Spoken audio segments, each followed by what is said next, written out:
pada saat kehidupan menjadi sulit, orang-orang yang kuat, orang-orang yang tough akan melewatinya. Ya. Di sini kita melihat bahwa karakter itu dapat dikuatkan setelah Anda itu tahan banting, saudara. Pada saat Anda tahan apa? Tahan banting.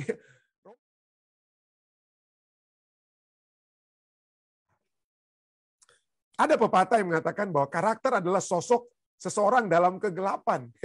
Apa karakter saya saat saya tidak sedang berbicara dengan Anda, sedang saya tidak terlihat di kamera yang Dedek sudah setup ini, Dedek Aaron sudah setup ini. Pada saat saya berada di kamar saya sendirian, ya tidak dilihat oleh istri saya, tidak dilihat oleh anak-anak saya. Apa karakter saya di tempat yang tidak kelihatan tersebut dalam kegelapan? Orang seperti apakah Anda ketika tidak ada orang yang melihat? Ya saya bisa bikin manis-manis di gereja, saya bisa bikin manis-manis pada saat saya berbicara dengan Anda. Tapi pada saat orang tidak melihat saya, apa yang saya pikirkan, apa yang saya katakan? Ya sudah di dalam rumah tangga saya tentang orang gereja dan lain sebagainya. Jadi itu ya. Karakter adalah sosok seseorang dalam kegelapan saat orang tidak melihat ya. Saat orang tidak ada yang melihat. Apakah yang diberitahukan oleh jawaban Anda tentang perubahan-perubahan yang perlu Anda lakukan? Adakah saya dan saudara, kita semua menghidupkan kehidupan otentik. Bahwa saya di dalam rumah saya yang dilihat oleh istri saya yang hanya dilihat oleh Tuhan dalam kamar saya itu adalah sama dengan saya yang dilihat oleh Anda. Ini satu pertanyaan yang saya harus bergumul ya. Kita semua harus bergumul. Nah, pelajaran kita berbicara tentang dua perumpamaan dari Matius 25. Sesungguhnya Matius 25 itu ada 3 perumpamaan ya. Matius 25 ada 3 perumpamaan. Tapi coba kita lihat sedikit struktur di mana ditempatkannya perumpamaan 10 anak darah dan kambing domba tersebut ya. Kalau kita lihat di dalam Matius 24, Yesus berbicara tentang kehancuran Yerusalem. Murid-murid tanya tentang Yerusalem, Yesus jawab. Lalu kemudian Yesus menjawab tentang peristiwa menjelang kedatangannya yang kedua kali. Itu Matius 24. Lalu Yesus tidak Matius 25 itu bukan besoknya atau minggu depan. Tidak, itu langsung Yesus sambung tentang apa? Perumpamaan. Jadi di tempat, dalam konteks, dalam situasi yang sama, Yesus dalam konteks tentang peristiwa menjelang kedatangannya kedua kali, Yesus kemudian berbicara tentang 3 perumpamaan akhir zaman. Bagaimana kualitas karakter itu dibutuhkan oleh orang-orang yang menunggu kedatangan Yesus. Seperti orang-orang di zaman Yesus, ya, orang-orang murid-muridnya yang akan mengalami kehancuran Yerusalem atau menjelang kedatangan hancuran Yerusalem, karakter apa yang harus kita persiapkan? Ini bukan hanya tentang kedatangan Yesus, tapi seperti pada murid, karakter apa sebelum kita mati? Ya, karakter apa? Karena pada saat kita mati, begitu kita buka mata, wah, kita sudah melihat kedatangan Yesus kalau kita selamat ya. Kalau kita selamat dengan kata lain ya. Kalau kita menghidupkan satu kehidupan yang sesuai dengan kehendak Tuhan sebagai orang-orang yang telah diselamatkan. Tapi dengan kata lain, itu perlu sekali karakter tersebut ya. Dan itulah sebabnya Yesus memberikan tiga perumpamaan. Yang pertama adalah Matius 25 ayat 1 sampai 3, perumpamaan tentang 10 gadis yang bijaksana. 10 gadis yang bijaksana dan yang bodoh. Ada 5 ya. 10 gadis yang 5 yang bijaksana dan 5 yang bodoh. Ini menekankan pentingnya kekuatan karakter yang asli, yang otentik, karakter yang dipenuhi oleh Roh Kudus. Karakter yang dipenuhi oleh Roh Kudus. Nah, yang kita tidak bahas, pelajaran sekolah sahabat kita tidak bahas, itu perumpamaan yang kedua. Yaitu tertulis dalam Matius 25 ayat 14 sampai 30.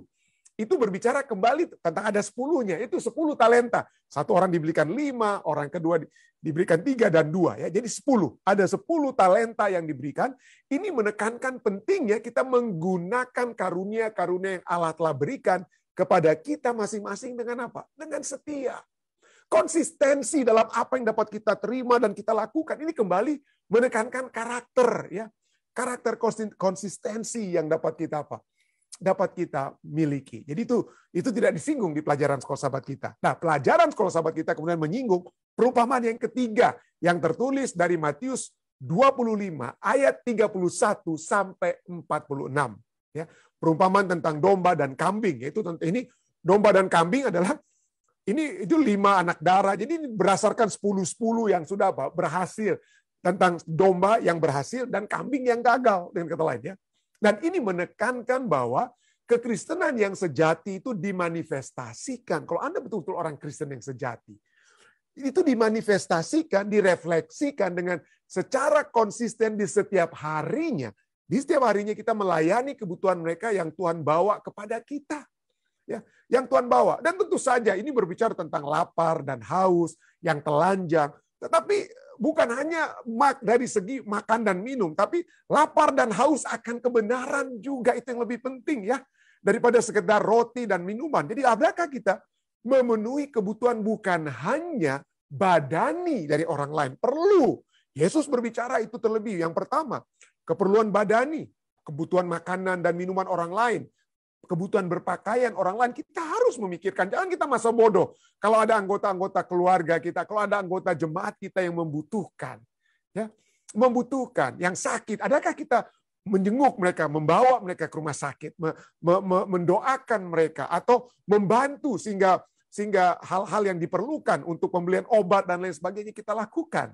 Ya, adakah kita lakukan itu? Tentu itu perlu. Atau adakah kita membantu anggota-anggota atau sahabat-sahabat atau orang lain sekalipun yang membutuhkan bantuan dari segi makanan, minuman, dan tempat tinggal? Adakah kita melayani kebutuhan-kebutuhan mereka? Jadi, tapi lebih daripada semua itu, kebutuhan-kebutuhan itu, ya roti dan Yesus bisa saja prihatin dengan orang-orang yang lapar. Tapi ada saatnya juga Yesus katakan, kalian hanya datang untuk cari roti. Tentu saja Yesus dapat memenuhi, tapi akulah roti hidup. Ya, aku dapat memberikan manusia bukan hanya hidup melalui roti, ya, tapi firman Allah. Jadi itu yang dapat lebih kita berikan. Jadi lebih daripada kekuatan sekedar bantuan keuangan, sekedar bantuan makanan, pakaian, dan lain sebagainya. Adakah kita memenuhi kebutuhan bukan hanya jasmani, tapi rohani dari umat-umat manusia yang dapat kita penuhi di setiap harinya, ya. Itulah sekitar kita lihat gambaran dari Matius 24 dan Matius 25. Dan kita sudah lihat tadi, saya sudah bahas sedikit tentang kambing dan domba. Dan Matius 25 ayat 1-4 berbicara bagaimana kita dapat menjadi menjelang kedatangan Yesus. Ini perumpamaan 10 anak darah ini, ya. Ini adalah perumpamaan orang-orang yang sudah berada dalam kebenaran, ya. Mereka yang sudah siap untuk masuk ke dalam kerajaan surga, dengan kata lain. Ini adalah umat-umat yang percaya. Tetapi ada sedikit yang ada perbedaan yang dapat terjadi kepada mereka yang sedang menantikan kedatangan Yesus yang kedua kali, ya. Kerajaan surga seumpama 10 gadis. Matius 25 ayat 1-4 katakan, 10 gadis yang mengambil pelitanya dan pergi menyongsong mempelai laki-laki sudah siap menyambut kedatangan Yesus. 5 diantaranya bodoh dan 5 bijaksana. Gadis-gadis yang bodoh itu membawa pelitanya tetapi tidak membawa minyak. Sedangkan gadis yang bijaksana itu membawa pelitanya dan juga minyak dalam buli-buli mereka. Lalu kita tahu kisahnya, ini sangat sering kita dengar. Mereka tertidur, tidak ada salahnya mungkin tertidur, ya, karena kalau Anda pernah menghadiri pernikahan di Timur Tengah seperti di Ethiopia itu hampir mirip dengan Timur Tengah, ya. Hampir sama pada saat saya lihat perkawinan di Israel dan di Ethiopia. Wah, sama, lompat-lompat, mereka nyanyi-nyanyi, mereka lompat-lompat. Jadi kalau sampai malam, maka itu sangat melelahkan sekali kalau sudah menjelang malam, ya, sangat melelahkan. Jadi inilah 10 anak gadis yang menyongsong mempelai laki-laki. Ada orang pikir, waduh, pendeta, ini Alkitab sedang berbicara tentang poligami, pendeta, ya, ada mempelai laki-laki, dia memiliki 10 anak gadis. Wah, ini tidak sedang berbicara tentang poligami, ya. 10 anak gadis bukan mempelai wanita, tidak disebut sebagai mempelai wanita atau bride. Tetapi lebih seperti pengiring mempelai wanita atau bridesmaid. Jadi jangan kita salah pikir, wah ini Alkitab sedang ajarkan poligami, ya, tidak, ya. Tapi oke, kita teruskan. 5 dikatakan apa? Bodoh, foolish, bahasa Inggrisnya moros. Moros itu dari akar kata moron, orang moron, ya. Bahasa Inggris moron itu artinya apa? Dull, stupid, foolish, bodoh, dungu, ya. Jadi itulah, ya, kenapa mereka disebut dungu, ya. Dan yang 5-nya disebut sebagai bijaksana, wise, prudent, ya, pronimos, ya, intelligent, prudent. Nah, kata pronimos ini berasal dari kata friend, diafragma, friend, atau frame, ya. Itu adalah bijaksana, artinya mereka memiliki personal perspektif pemikiran-pemikiran, ya mereka bijaksana karena mereka adalah orang-orang yang berpikir dari dalam, dan kemudian apa yang mereka pikirkan yang baik itu, intelijensi mereka itulah yang kemudian dimanifestasikan dengan tindakan-tindakan yang intelijen, tindakan-tindakan yang bijaksana. Jadi itu adalah sesuatu yang sudah merupakan bagian dari dalam diri mereka. Yang bodoh itu tidak ada dalamnya itu kosong. Tetapi yang pintar itu dalamnya itu apa? Ada, artinya karakternya itu apa? Karakternya itu ada. Nah, apa yang menyebabkan? Apa yang menyebabkan yang bijaksana ini bijaksana, saudara?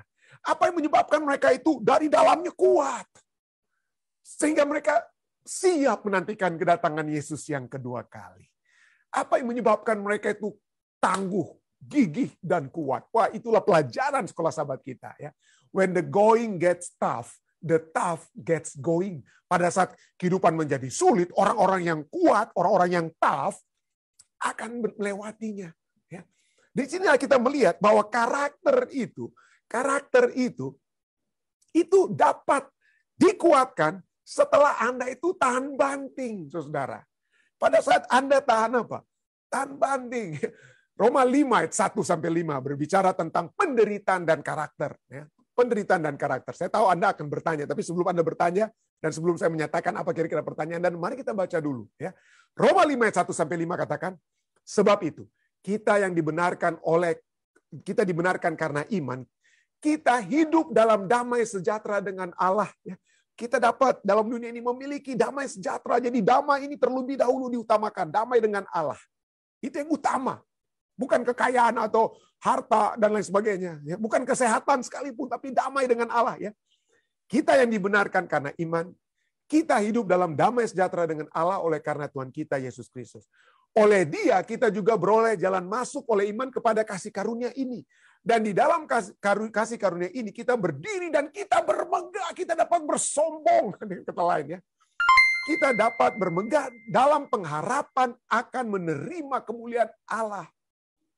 Kapan kita dapat bermegah? Kapan kita dapat berada dalam damai sejahtera dengan Allah? Wah, mungkin Anda katakan gampang pendeta, saat kita tidak ada masalah dengan pekerjaan, saat kita tidak ada masalah dengan penyakit, saat kita tidak ada masalah dengan keuangan, dan lain sebagainya. Dalam hubungan kita dengan anggota keluarga, wah disitulah saatnya pendeta kita bermegah dan hidup damai sejahtera dengan Allah. Apa itu yang ayat kemudian katakan? Bukan ya.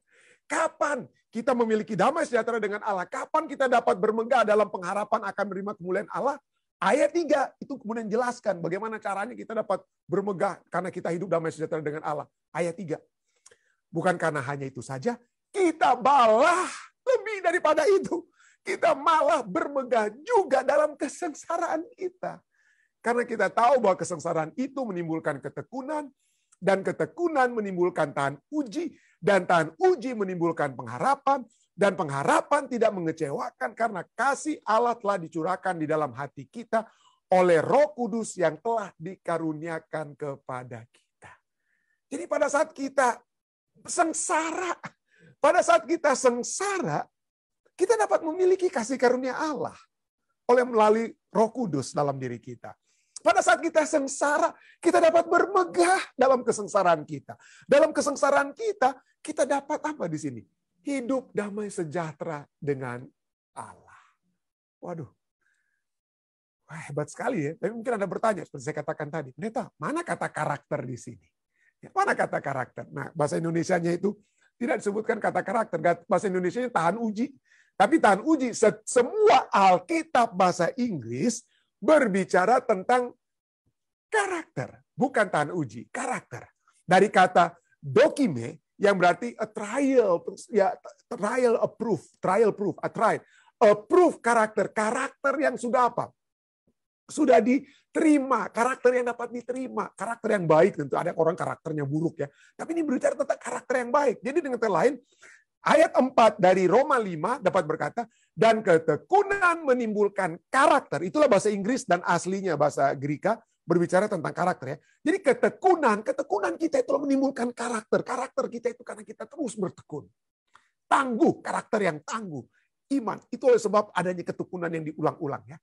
Dan ketekunan menimbulkan karakter, dan karakter menimbulkan pengharapan, dan pengharapan tidak mengecewakan karena kasih Allah telah dicurahkan dalam hati kita oleh Roh Kudus yang telah dikaruniakan kepada kita. Dan inilah yang dibutuhkan menjelang kedatangan Yesus. Orang-orang yang memiliki karakter, tahan uji. Ya. Yang dalam keadaan apapun siap sedia seperti 5 anak gadis yang bijaksana. Dan pada saat itu, pada saat kita memiliki karakter yang kuat, di tengah badai sekalipun, seperti Yesus, kita dapat tertidur, saudara. Kita tidak perlu takut. Kita tidak perlu takut. Kenapa? Karena yang menuntun kehidupan kita itu bukan keadaan, bukan kondisi, bukan keadaan, kondisi. Kalau suami saya, istri saya baik-baik, anak saya hormat-hormat, kalau saya uang ini banyak, ini kebutuhan ini, itu kondisi-kondisi, saudara. Tapi kehidupan yang damai itu bukan kondisi, karena kehidupan yang baik itu adalah karakter. Itulah sebabnya Rasul Paulus dan Silas di dalam penjara di Filipi dapat bernyanyi. Di dalam penjara dapat bernyanyi. Kenapa? Karena ketekunan, tahan uji yang sudah mereka miliki. Jadi itulah sebabnya karakter itu sangat penting dan itu sering dapat ditumbuhkan dari apa? Penderitaan. Kalau ada anak-anak yang dimanja terus, seperti waktu lalu saya sudah pernah bahas, orang tuanya itu namanya bulldozing parenting. Segala sesuatu yang menghalangi anak-anak tersebut dibulldoze lebih dahulu oleh orang tuanya. Jadi apapun anak-anaknya itu jadi apa? Nggak bisa menghadapi kenyataan hidup. Orang tuanya yang bela-belain terus. Begitu anak itu lepas dari orang tua, begitu orang tuanya mati atau pada saat dia harus bekerja, bos-bosnya di tempat kerja itu nggak peduli. Kamu bikin tugasmu atau tidak bikin. Kalau tidak bikin, di bulldozer kamu. Nggak ada lagi orang tua yang mau bela-belain anak tersebut. Jadi kadang-kadang dalam pendidikan kita kepada anak-anak, kita jangan jadi bulldozer untuk mereka. Biarlah mereka itu juga dapat memiliki sarana, keadaan di mana mereka dapat bergumul dengan kehidupan mereka, dan mereka apa?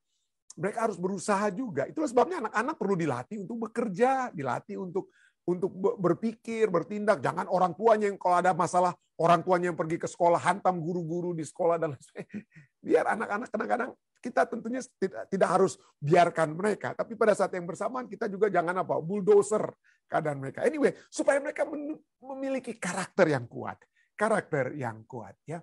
Itulah sebabnya ya Helen Keller ini adalah seorang penulis dan aktivis Amerika yang buta, bisu dan tuli. Waduh, itu sengsara betul. Ada orang cuma bisu dan tuli tapi bisa melihat. Ada orang bisa bisu dan tuli bisa melihat. Ada orang yang bisa dengar, bisa bicara tapi tidak bisa melihat. Tapi ini Helen Keller bisu tuli dan tidak dapat berbicara. Tapi apa yang dia katakan?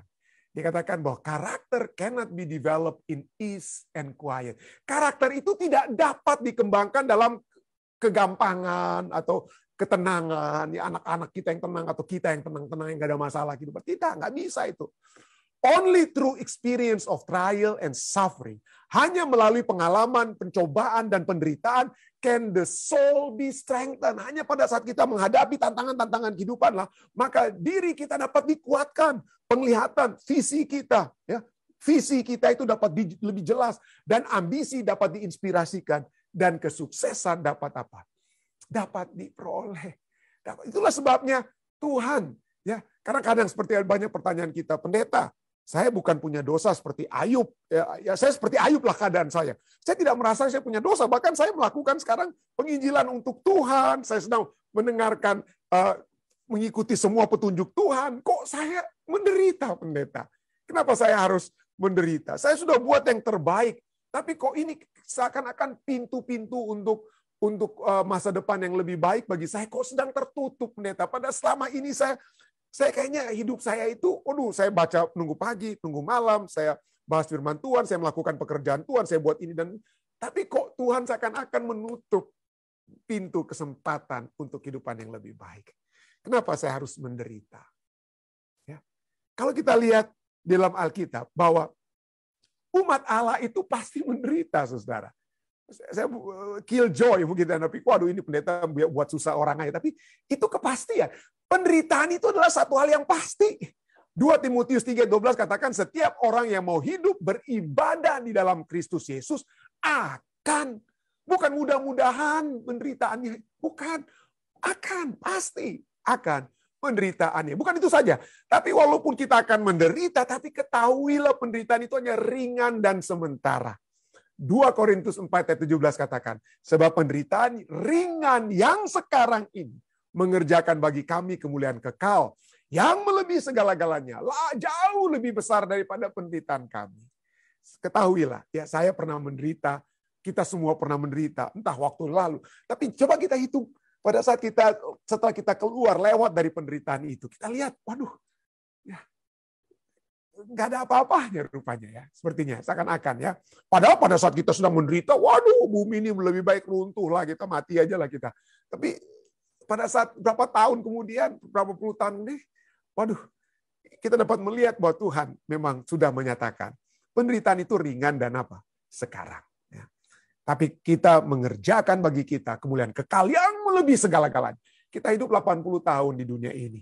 Apalah bandingannya dengan kekekalan? Kalau Anda punya, seperti saya sering saya ulang-ulangi, Anda punya 10 triliun, apa artinya 80 perak? Atau 800 perak. Kehidupan kita kalau 80 tahun ya. 80 perak lah kehidupan kita. Apa itu 80 perak dibandingkan dengan 10 atau 100 triliun uang kita? Nggak ada beda, nggak ada artinya kan. Kita akan melupakan 80 perak yang kita pernah kehilangan itu pada saat kita hidup bersama-sama dengan Tuhan untuk selama-lamanya. Dan yang poin yang ketiga, umat Allah pasti menderita penderitaan ringan yang sementara karena kekuatan dapat kita miliki dari Tuhan. Dan yang lebih kita dapat lihat adalah bahwa penderitaan itu akan mendekatkan kita dengan Allah dan sesama. 2 Korintus 1 ayat 3-4. Terpujilah Allah Bapa Tuhan kita Yesus Kristus, Bapa yang penuh belas kasihan. Dan Allah sumber segala penghiburan yang menghibur saudara. Yang menghibur kami dalam segala penderitaan kami, sehingga kami sanggup menghibur mereka yang berada dalam bermacam-macam penderitaan dengan penghiburan yang kami terima sendiri dari Allah. Kalau kita belum pernah menderita, ya, maka apa yang kita mau katakan pada orang yang menderita dengan kata lain? Kalau kita belum pernah berduka, apa yang kita dapat hibur orang yang sedang berduka? Tidak ya. Tapi pada saat penderitaan itu telah menguatkan kita, maka penderitaan itu dapat menjadi satu sarana untuk menguatkan orang lain. Hei saudara, hai saudari yang saya kasih dalam Yesus Kristus, jangan lemah iman. Ya, jangan lemah iman. Tuhan sudah menguatkan saya, Tuhan akan menguatkan Anda. Jadi jangan kita pikir bahwa aduh, sudah setengah mati saya bekerja untuk Tuhan, sudah melakukan yang segala sesuatu untuk Tuhan. Aduh, udahlah saya jauh dari Tuhan. Hati-hati ya. Artinya justru kalau kita lihat orang-orang yang menderita di dalam Tuhan, yang menerima penghiburan Tuhan, itu mereka itu justru lebih dekat dengan Tuhan. Nanti kita lihat ya. Kenapa saya berani katakan orang-orang yang menderita di dalam Tuhan dan hanya memiliki pengharapan itu hanya Tuhan, mereka itu lebih dekat dengan Tuhan daripada kita yang mungkin tenang-tenang saja, nggak ada ancaman-ancaman kita beribadah, nggak ada ancaman-ancaman orang yang mau hancurkan gereja kita, mau ngebom gereja kita, nggak ada di Amerika ini mungkin nggak ada ya. Tapi bagaimana orang yang menderita justru lebih didekatkan dengan Tuhan dan dengan sesama? Oke, mari kita lihat ya. Christianity Today ya pada tahun lalu ya, bulan Januari 2021 memiliki satu artikel tentang adanya 50 negara yang sangat berbahaya kalau kita menjadi pengikut Kristus di tahun 2021. Ada 50 negara ya, dan kalau Anda lihat di dalam gambar ini ya, di mana tempat yang paling sukar untuk menjadi orang Kristen? Ya, salah satu itu juga misalnya ada beberapa tempat juga tentu saja di Afrika ya. Di Afrika, di India, Anda bisa lihat itu di India, di China, ya, di Mongolia. Dan coba kita lihat di mana lagi? Indonesia. Ya, Indonesia juga rupanya ya. Menjadi karena ya memang masih ada pengeboman ya dan lain sebagainya ya. Gereja kita sukar mau bangun gereja, makanya orang-orang kalau mau berbakti kadang-kadang harus beli ruko dan lain sebagainya ya. Karena sukar untuk bangun gereja, sukar sekali. Dan artikel ini kemudian menyebutkan di tahun 2021 ya, 2000 tahun lalu. Jadi katakan bahwa setiap hari ada 13 orang Kristen yang dibunuh setiap harinya oleh sebab apa? Oleh sebab iman mereka. 13 orang setiap hari dibunuh. Setiap hari ada 12 gereja, ada 12 gereja Kristen ataupun bangunan kekristenan yang dihancurkan, yang dihajar, yang diserang, dilempari batu dan lain sebagainya. Ya mungkin kita di Indonesia waktu saya masih pendeta muda ya, kalau sampai saya buat ceramah lalu orang lempar batu, ya itu normal bagi saya. Justru saya undang dengan kata lain, satu batu itu satu jiwa. Jadi semakin banyak batu yang dilempar ke gereja atau tempat perkumpulan kita, waduh itu tandanya itu apa ya. Tapi itu yang terjadi, tapi itulah ya. Ya, itu yang terjadi, dan bagi orang di Amerika itu nggak normal. Bagi saya mungkin di Indonesia normal, di Amerika itu nggak normal gitu kalau dilempar-lempar gedung begitu ya. Tapi itulah, jadi setiap hari ada 12 gereja Kristen atau bangunan kekristenan yang dihancurkan atau diserang di dunia ini. And every day, dan setiap hari ada 12 orang Kristen yang unjustly, tanpa keadilan, dalam ketidakadilan mereka itu ditahan dan dipenjarakan. Ada 12 orang Kristen. Dan ada 5 orang Kristen yang setiap harinya itu harus diculik. Setiap hari ada 5 orang Kristen. Ya. Jadi cukup menarik, ya cukup menarik. Ini statistiknya. Lalu kemudian ditanyakan lah. Ini laporan ya, laporan yang sangat-sangat resmi ya. Laporan yang dari Open Doors USA ya, yang dilaporkan oleh David Curry, President and CEO of Open Doors USA, pada saat dia melaporkan hal tersebut. Tapi dikatakan apa? You might think that this list, Anda bisa berpikir bahwa daftar ini tentang opresi, tentang orang yang menderita. Tetapi the list is really all about resilience. Tapi sesungguhnya daftar ini justru lebih mengungkapkan, lebih mengemukakan daya tahan orang-orang yang sedang dianiaya. Jadi gambarannya jangan bagi David Curry, dia bilang, wah jangan Anda pikir, oh kasihan. Betul, kita harus kasihan. Kita harus mendoakan mereka yang sedang menderita. Tetapi orang-orang yang menderita itu sedang apa? Iman mereka itu dalam iman yang lebih kuat dari kita, dengan kata lain. Ya. Lalu kemudian di statement yang berikutnya, the numbers of God's people who are suffering should mean the church is dying. Jumlah yang begitu banyak dari umat-umat Allah yang menderita seharusnya menyatakan atau mengartikan bahwa gereja itu dalam hampir mati atau sedang, karena dianiaya kan, maka diusir, dikejar, dihancurkan bangunan. Seakan-akan gereja itu akan menghadapi kematiannya, dying. That Christian are keeping quiet, bahwa orang Kristen akan menjadi diam, ketakutan, nggak bisa lagi, takut nanti saya dibunuh, nanti saya dianiaya, udah saya diam-diam aja, atau meninggalkan iman mereka, losing their faith, and turning away from one another, atau kemudian mengkhianati satu dengan, itu dia orang Kristen, saya tadinya sama-sama dengan dia di gereja, tapi sekarang saya enggak, tapi itu kalian tangkaplah dia. Jadi turning away from one another, dia katakan. Jadi seakan-akan ya, statistik tadi seakan-akan menunjukkan gereja itu sedang apa? Berada dalam kematiannya, ya, menjelang kematiannya. But that is not what happening. Tapi kemudian presiden daripada Open Doors USA katakan apa? Tapi bukan itu yang terjadi.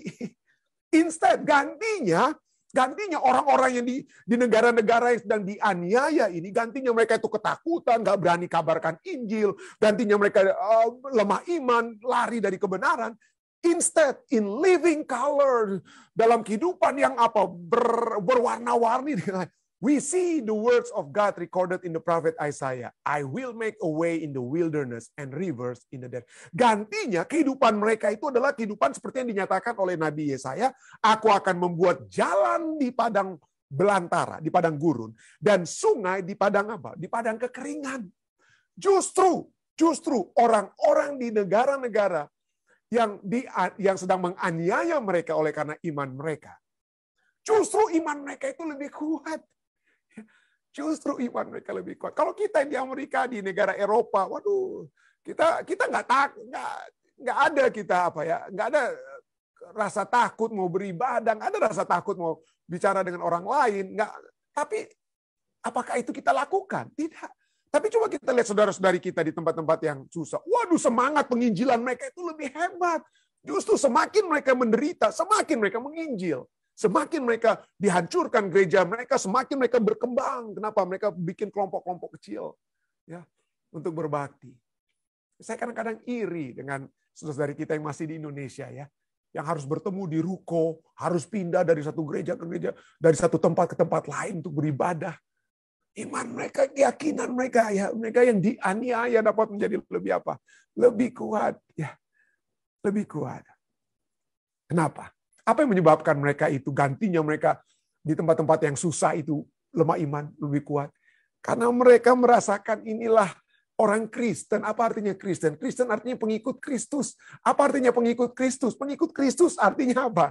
Yang mengikuti teladan Kristus. Apa teladan Kristus? Bukan hanya dia teladan, tentu saja dia memiliki teladan menghidupkan firman Tuhan. Dia masuk beribadah pada hari Sabtu. Tentu saja puji Tuhan. Tapi teladan Kristus lain yang harus kita ikuti juga adalah dalam apa? Penderitaannya, ya. Yohanes 15 ayat 20 dikatakan, ingatlah apa yang telah kukatakan kepadamu. Seorang hamba, kita semua adalah Kristen, artinya hamba Kristus. Kristos, ya, anos artinya apa? Kristianos artinya hamba, budak Kristus. Ya, kita semua adalah hamba Kristus. Jadi dengan seorang hamba tidaklah lebih tinggi daripada tuannya. Jikalau mereka telah menganiaya aku, Yesus ya, menganiaya Yesus, mereka juga akan menganiaya kamu. Jikalau mereka telah menuruti firman-Ku, mereka juga akan menuruti perkataanmu. Ya. Itulah sebabnya 2 Timotius 3:12 katakan apa? Memang setiap orang yang mau hidup beribadah di dalam Yesus, Kristus Yesus akan menderita aniaya. Akan menderita aniaya. Filipi 1 ayat 29-30 katakan. Sebab kepada kamu dikaruniakan, karunia kepada kita bukan saja apa? Bukan saja untuk percaya kepada Kristus, melainkan karunia untuk menderita untuk Dia. Untuk menderita untuk Dia. Dalam pergumulan yang sama seperti yang dahulu kamu lihat padaku. Rasul Paulus menderita ya di Filipi, di penjara di Filipi dia. Dan yang sekarang kamu dengar tentang aku, dan saat Rasul Paulus menulis kepada jemaat di Filipi, dia lagi di penjara di Roma. Jadi satu penjara ke penjara yang lain. Ya, tapi itulah kita dikaruniakan untuk apa? Kekuatan untuk menderita. Tapi jangan kita lihat sini penderitaannya, fokusnya bukan hanya penderitaannya. Coba kita lihat setelah dia menulis Filipi 1 ayat 29 sampai 30 tentang dikaruniakan bukan hanya untuk percaya pada Kristus melainkan untuk menderita. Ayat berikutnya itu sambungannya, tapi ya di zaman Alkitab itu tidak ada fatsal dan ayat ya. Itu hanya satu tulisan semua. Rasul Paulus menulis semua. Jadi tidak dibagi-bagikan. Jadi sambungannya dari apa yang dia katakan dalam Filipi 1, 29, 30 itu adalah Filipi 2 ayat 1 sampai 2. Apa itu? Filipi 2, 1. Jadi. Jadi kamu akan menderita. Kamu akan dikaruniakan menderita. Seperti Yesus. Jadi, tapi walaupun kamu menderita, ayat berikutnya katakan apa? Jadi dalam Kristus ada nasihat. Ada penghiburan. Ada persekutuan roh, ada kasih mesra, dan belas kasihan. Karena itu sempurnakanlah sukacitaku dengan ini. Hendaklah kamu sehati sepikir dalam satu kasih, satu jiwa, satu tujuan. Orang-orang yang menderita bukan hanya seperti pelajaran kita tadi, mendekatkan diri mereka, atau diri mereka akan didekatkan dengan Tuhan, tetapi juga didekatkan dengan sesama. Kenapa? Sesama yang menderita itu lebih memiliki simpati dan empati terhadap orang yang menderita lainnya. Menderita lainnya. Itulah sebabnya ada persekutuan roh, ada kasih mesra, belas kasihan yang saling apa? Membantu satu dengan yang lain, yang saling membantu satu dengan yang lain. Saya berdoa kiranya di dalam kesengsaraan saudara dan saya yang dapat kita lihat pada saat ini, entah itu kesengsaraan penderitaan oleh sebab hubungan yang rusak, finansial atau apapun, jangan kecil hati. Ketahuilah bahwa Tuhan dapat memberikan apa ya? Memberikan kasih karunia kepada kita melalui mungkin anggota-anggota lain atau sesama umat Tuhan yang bersimpati dan dapat membantu kita baik secara jasmani maupun rohani untuk menguatkan kita supaya kita didekatkan dan supaya kita akan mencapai apa ya? Mencapai kesempurnaan di dalam penderitaan. Ibrani 2:10 katakan, Allah yang membawa banyak orang kepada kemuliaan juga menyempurnakan Yesus. Yesus yang disempurnakan ya, yang memimpin mereka kepada keselamatan dengan penderitaannya. Yesus yang menderita, bagaimana dengan saudara dan saya? Karena Yesus menderita. Ibrani juga berbicara tentang penderitaannya. Ibrani 10:34-35. Memang kamu telah turut mengambil bagian dalam penderitaan orang-orang hukuman. Dan ketika harta kamu dirampas, kamu menerima hal itu dengan sukacita. Mungkin harta kita tidak dirampas, tapi mungkin kita tidak punya penghasilan saat ini. Tapi kita tetap dapat katakan apa? Kamu dapat menerima hal itu dengan sukacita. Sebab kamu tahu bahwa kamu memiliki harta yang lebih baik dan yang lebih menetap sifatnya. Sebab itu janganlah kamu melepaskan kepercayaanmu. karena besar upah yang menantinya. Seringkali mungkin Anda katakan, pendeta, sebelum saya jadi Advent, saya penghasilannya begini, begini, dan begini, begini. Setelah saya jadi Advent, kok saya jadi miskin. Oke, jangan kita kecil hati. Jangan kita kecil hati. Ya, kamu menerima hal itu kita dapat menerima dengan sukacita. Sebab kita tahu bahwa kita memiliki harta yang lebih baik, yang lebih menetap sifatnya, damai dari surga. Ya, sebab itu janganlah kita semua melepaskan kepercayaan kita. Karena besar upah bagi kita yang percaya kepada apa yang Tuhan dapat lakukan saat ini bagi kita. Dan apa yang Dia telah sediakan bagi kita nantinya di dalam kerajaannya. Saya bawa dalam nama Yesus. Amin. Baik, terima kasih banyak saudari sekalian yang masih bersama-sama. Mungkin ada tambahan dari saudari sekalian, silakan. Dari Papi Mami, jika ada tambahan silakan. Kita hanya sampaikan kalau saudara-saudara pergi ke timur, khususnya di Amarasi, kalau ke pasar itu, maka akan kelihatan Advent atau bukan Advent. Karena orang timur itu makan sirip pinang. Tetapi kalau pergi ke pasar dan tidak ada yang makan tidak sirip pinang, mereka bukan bilang Advent. Mereka itu adalah orang kebenaran, gereja kebenaran. Jadi kita sangat senang kalau ke pasar sudah lebih banyak yang tidak makan sirip pinang karena sudah dibenarkan, ada kebenaran bagi mereka. Jadi kita sangat senang ada satu desa, 3 desa yang digabung, yaitu Lapotinung, Kanasikouk, Ponain, yang sekarang jadi satu desa. Satu desa ada 2-3 gereja, bayangkan desa kecil. 2-3 gereja dengan anggota kurang lebih 1.000 orang banyaknya. Karena kebenaran firman Tuhan. Thank you pekabaran yang baik sekali. Kenapa sirip pinang itu kentara sekali? Karena orang yang makan sirip pinang itu mulutnya merah, kayak berdarah semuanya. Iya. Ya, betul sekali. Terima kasih atas tambahannya. Terima kasih. Baik, ada lagi mungkin terus dari lainnya.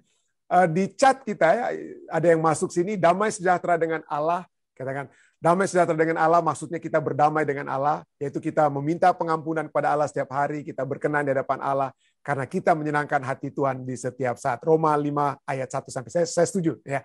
Tentu saja itu berbicara tentang apa ya? Tentang bagaimana kita kita dibenarkan dengan pengakuan dosa kita ya, kita memiliki damai sejahtera. Tetapi kalau kita juga membaca ayat-ayat selanjutnya itu juga second application dapat kita lihat juga. Kita tetap juga dapat memiliki damai sejahtera. Saya tahu ada orang-orang yang juga dalam penderitaan ya. Orang-orang yang dalam penderitaan juga. Jadi kita dapat berdamai dengan Tuhan bukan hanya pada saat kita memintakan pengampunan dosa, tapi pada saat kita mengalami penganiayaan juga, kita tetap dapat memiliki damai sejahtera di dalam Tuhan. Jadi saya terima kasih pada Ibu Duma Sinaga ya, yang sudah memberikan tambahannya atau penekanan lebih menekan. Saya setuju sekali dengan penekanan tersebut. Terima kasih Ibu Duma. Baik, ada lagi saudari lainnya?